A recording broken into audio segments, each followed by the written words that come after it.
Welcome back to Cooking with Ash on another episode of our delicious street food, Guyanese street food.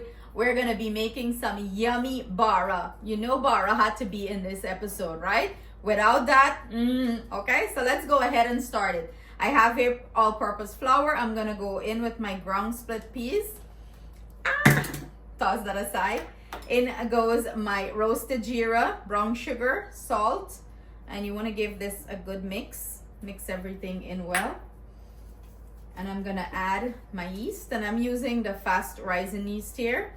You know, if you're using the dry active yeast and you need to bloom it, go ahead and set it in a little bit of water with sugar and bloom it. But this, you don't have to bloom it. I love this. You just add it. So leave a comment and let me know what's your favorite memory growing up buying bara at school. That was so good. Bara with plenty mango sour. In goes my yeast.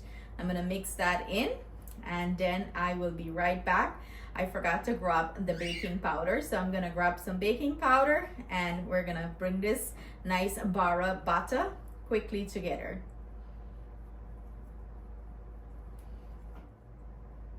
So I'm gonna proceed to add my baking powder here. Again, I'm gonna mix that in. And in goes my green seasoning. You want to give that a mix well in there. And I'm going to add some chopped up spinach and scallion here.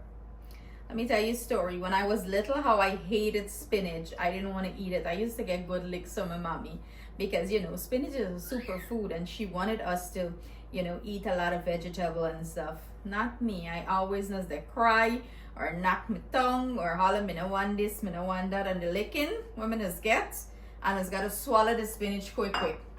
And I'm sure most of you know about that. I'm gonna add a little bit of food coloring here too to this, and the food coloring is optional. You know, you don't have to add it if you don't want to add it, but it do give the bara a nice color. You can substitute the food coloring with some turmeric if you don't want to add the you know, artificial food coloring. Mix that in, and I'm gonna go in with some lukewarm water. Look at that beautiful color.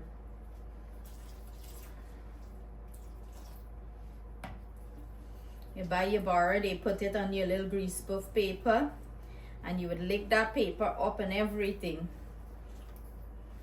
What was it? 2 bara for what? 25 cents or 50 cents? Share it in the comment. Let's hear. And I gradually add my water to this because remember, you can always add, but you cannot take out, you know. Look at that beautiful color. You don't want this mixture here to be, this batter to be too stiff or too runny. That perfect consistency. And I'm going in probably about a cup so far of water here, and everyone water amount is going to be different depending on your flour texture or the climate you live in. I didn't make bara for a while. Bara is one of my favorite street food or snacks. Some hot bara. So this needs a little bit more water. This is why I said gradually add your water.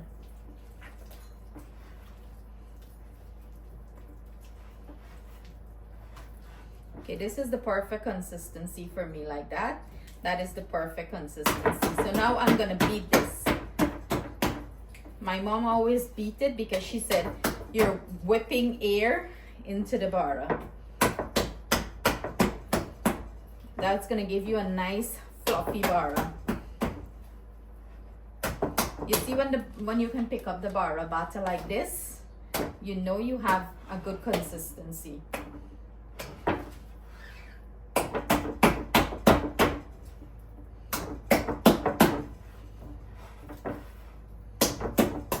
Ooh, this is giving me an arm workout. So I'm gonna finish this process up. What I'm gonna do, put a cling wrap over this and let it rest for about an hour. And this should double in size. If you live in a warmer climate, it might double in size like in half an hour or so. but it's very cold here in Connecticut. So this is going to probably take about an hour, and then we're gonna fry it. So stay tuned for that aspect of it. Hour later, and this is what our bara is looking like. As you can see, it doubled in size. What I'm doing here, I'm just beating it down. It's easier to fry this way when you punch it down, like release the air out of it. And I'm setting up to fry. So our oil is ready. I have my oil medium to low heat. You have to remember when you're frying bara, pulauria, or anything of that sort, you want your oil not scorching hot. I usually put a hole in the bara because, you know, the middle, you're going to ensure that the middle is cooked. Pretty much you're picking it up and you're putting a hole and you're dropping it. I wet my fingers with a little bit of water so it comes off very easily. So you stretch it and you drop. And I wait and flip it one time. I do not like to flip my bara constantly. I notice when you do that, that's when it picks up a lot of oil. So I wait until it swells up on one side, and that's when I flip it. When I see it start crisp up on one side and get golden brown, that's when I flip it. And keep dropping these in. You don't have to make the hole, but you know, that ensures that the bara is not raw inside and it cooks thoroughly. See, this one start to get the little brown crispy outer bits, so that tells you it's time to flip that one. You see how golden brown? That one is ready. This one is ready. When you get that nice crispiness at the bottom of it. Oh, that's a little bit of water in there, but that's fine. That's when you flip it over. I flip my bara again one time. So I'm gonna keep flipping and frying them until they achieve a beautiful golden brown color. Then I'll take them out, and I have a baking sheet lined with paper towel. I'm gonna put them on the paper towel. But you see, that's the nice color I'm looking for. The nice golden brown color on both sides. That's what I'm looking for. So I'm gonna start fishing these out that have this beautiful golden brown color. You wanna drain the excess oil. Grab that over there. When you fry bara, if you have a frying partner, that's perfect. They could help you. Bring it closer so I don't drop it. Look at that color. You want to bring it closer, okay, Ati? I should put Tatiana to turn this bara so she'll learn how to fry bara. So I'm going to finish these up, and then I'm going to come back and we're going to do a taste test when we're finished. The bara is finished. It's finito, baby. Look at this. All beautiful, brown and crisp. Let's go in for one. Here the crisp. Are you hearing that nice crispiness? Let's bite into it. So flavorful. See that? So fluffy. A sponge in back. It has sponge cake. And it's so crispy on the outside, but it's soft and fluffy on the inside. Like, you don't need mango sour or anything. This thing is so flavorful and good on its own.